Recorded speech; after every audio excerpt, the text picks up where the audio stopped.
안녕하세요. 건강의 달인 건달입니다. 나이가 들수록 근육 관리가 중요하다는 이야기는 저도 여러 번 해드렸었는데요. 이러다 보니까 단백질 파우더를 통해서 보충하시는 분들도 많으시더라고요. 젊은 남성의 경우에는요, 운동하면서 몸짱이 되기 위해서 드시는 분들도 계시고요. 여성분들의 경우에는 다이어트를 하실 때 보조적으로 드시는 분들도 계시고요. 육식을 피하시거나 드시지 못하시는 분들도 단백질 보충을 위해서 많이들 드시고 계시는 것 같더라고요. 단백질 파우더에도요, 예전에는 대두가 가장 많았었는데요. 요즘에는 다양한 식물성 단백질 제품들도 많이 나와 있고 유청 단백질 제품도 많이 나와 있더라고요. 예전에 제가 단백질 제품 만들었을 때는요, 스프 형태로 단백질 제품을 만든 적이 있었는데요. 저는 거기에다가 닭 가슴살 단백질을 추가해서요, 맛있는 제품을 만들었던 적이 있었습니다. 이렇게 다양한 성분으로 만들어진 단백질 제품은요, 과연 안전할까요? 저도 여러 영상을 통해서요, 단백질의 중요성에 대해서 말씀을 드린 입장이기 때문에 좀 우려가 되는 내용인데요. 시판 중인 단백질 파우더 제품 중에요, 납과 카드뮴 같은 중금속 함량이 높을 수 있다라는 보고서가 나와서요, 조심스럽게 오늘 소개를 해드리려고 하는데요. 단백질 파우더를 과하게 섭취하시게 되면요, 어떤 문제가 발생하는지에 대한 이야기도 해드리려고 합니다.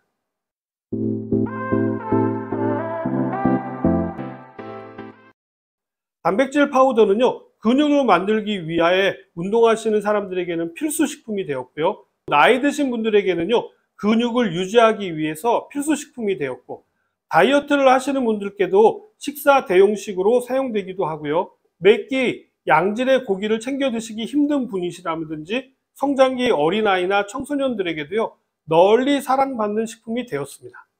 그런데 이러한 단백질 파우더가 생각만큼 건강에 좋지 않을 수 있다는 연구 결과가 있는데요. 미국 건강의료 매체인 헬스데이 보도에 따르면요, 비영리 단체 클린라벨 프로젝트에서 발표한 새로운 보고서에서 인기 있는 단백질 파우더, 특히 식물성이라든지 유기농, 초콜릿 맛이 나는 제품 중에 높은 수준의 납과 카드뮴이 함유되어져 있을 수 있다고 밝혔는데요. 보고서에 따르면 실험된 160개 제품 중에 거의 절반이 넘는 제품에서 납이 발견이 되었는데요. 이게 어느 정도의 수준이냐면요, 납이 발견된 제품 중에 65%는요, 캘리포니아 법령 규제의 한도를 초과했고요. 21%는 법에서 허용하는 것보다도요, 2배 이상 높은 수준을 함유하고 있었던 것으로 드러났다고 합니다. 이렇게나 다양한 제품에 중금속이 함유되었다는 것도 충격인데, 함유된 양이 기준치의 2배가 넘게 검출되었다는 것도 충격이네요. 클린라벨 프로젝트의 전무이사인 제키 보웨는요, CNN과의 인터뷰에서 중금속 오염 물질은 전 세계적인 식품 안전 문제라고 이야기하면서요, 이러한 오염 물질은 기본적으로 건강식품으로 대체되는 것들을 포함해서 모든 곳에서 존재할 수 있다고 이야기하고 있습니다. 이번 실험은요, 공정성과 일관성을 유지하고 잠재적인 이해 상충을 피하기 위해서 테스트한 회사의 제품은 공개하지 않았습니다. 저도요, 이전 영상에서 과도한 단백질 섭취는 주의가 필요한 부분이 있다고 여러 번 말씀드린 적이 있었는데요. 중금속이 존재하리라고는 생각도 못했습니다. 이어서 이야기했는데요. 특정 질환으로 인해 제대로 식사를 할 수 없는 등 특별한 상황이 아니라면요, 단백질 파우더 섭취하는 것을 권장하지 않고 있었는데요. 단순히 중금속만의 문제가 아니라 다양한 이유에서 권하지 않는다라고 이야기하면서요, 한 가지씩 소개를 하고 있습니다. 가장 대표적인 것으로요, 당분 함량이 많은 단백질 파우더는 피하라는 것입니다. 순수한 단백질로만 만들면요, 맛이 없기 때문에 다양한 맛을 내기 위해서 당분이 함유될 수밖에 없는데요. 단백질 파우더 제품 중에는요, 1회 섭취량의 설탕이 무려 20g이 넘게 들어있는 제품도 있었다고 하는데요. 개중에는 우유에 단백질 파우더를 한 스푼 타서 마시게 되면요, 무려 1200칼로리를 섭취하게 되는 제품도 있었다고 합니다. 당은 근육을 이완하고 풀어서요, 단단한 근육을 형성하는 데 방해가 되는 요소입니다. 그렇기 때문에 근육을 만들 때는요, 과도한 당 섭취는 줄이시는 것이 중요합니다. 이러다 보니까 단백질 파우더를 먹어도 근육 대신에 몸무게가 늘고 혈당 수치만 올라가게 되는 것이죠. 단백질 제품을 고르실 때는요, 제품의 라벨을 꼼꼼히 살펴서 단백질 파우더를 통해서 섭취한 열량을 고려해 가지고요, 식사량을 조절하시는 것도 중요합니다. 특히 다이어트를 하시는 분들이시라면요, 무조건 단백질 파우더만 드시는 것이 중요한 것이 아니라 전체 칼로리를 염두에 두시고 드시는 것 잊지 마시기 바랍니다. 아무리 단백질 위주의 식단으로 다이어트를 하셨더라도요, 요요 현상은 막을 수가 없습니다. 체중 감량 목적으로 식사 대신 단백질 쉐이크를 드셨더라도요, 일시적 효과에 그치기가 쉬운데요. 문제는 일반 식단으로 돌아가게 되면요, 요요 현상은 나타날 수밖에 없기 때문입니다. 그리고 단백질도 칼로리를 가지고 있는 식품이라는 것도 아주 중요한 부분입니다.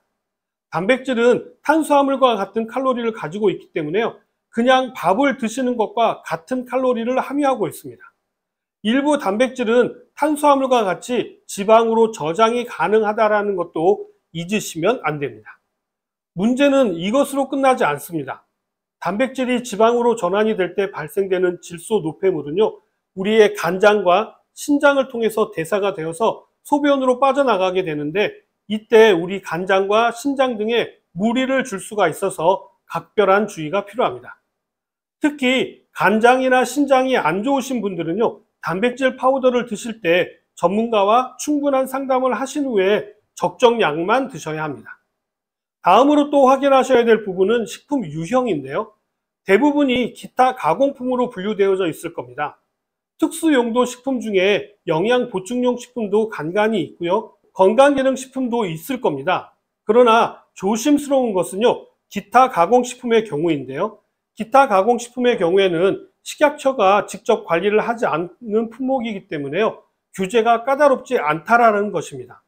그만큼 제조 공정이라든지 관리가 허술할 수가 있기 때문이죠. 그렇기 때문에 더 꼼꼼하게 따져보시고 제품을 구입하시는 것이 좋겠죠. 오해는 없으시기 바랍니다. 기타 가공식품이라고 해서 제조 공정이나 품질이 떨어진다라는 의미는 아니니까요. 다음으로 주의가 필요한 부분은 알러지입니다. 식물성 단백질의 경우에는요, 대부분 콩 단백질을 사용하기 때문에 대두에 대한 알러지가 있는 경우 주의가 필요하고요. 유청 단백질의 경우에도 우유 알러지가 있으신 분들은 주의가 필요합니다. 특히 유청 단백질의 경우에는요, 유당불내증이 있으신 분들은 배앓이라든지 설사를 하는 경우가 발생하게 되는데요. 우리나라의 경우 약 7, 80%가 유당불내증을 가지고 있기 때문에 이 부분도 주의해서 선택하셔야 합니다. 그리고 위가 약하신 분들의 경우에는요, 한 번에 많은 양을 드시기보다는요, 적은 양으로 나누어서 드시는 것이 좋습니다. 왜냐하면 단백질은 원래 소화가 잘 되지 않기 때문에 위에 부담이 될 수가 있습니다.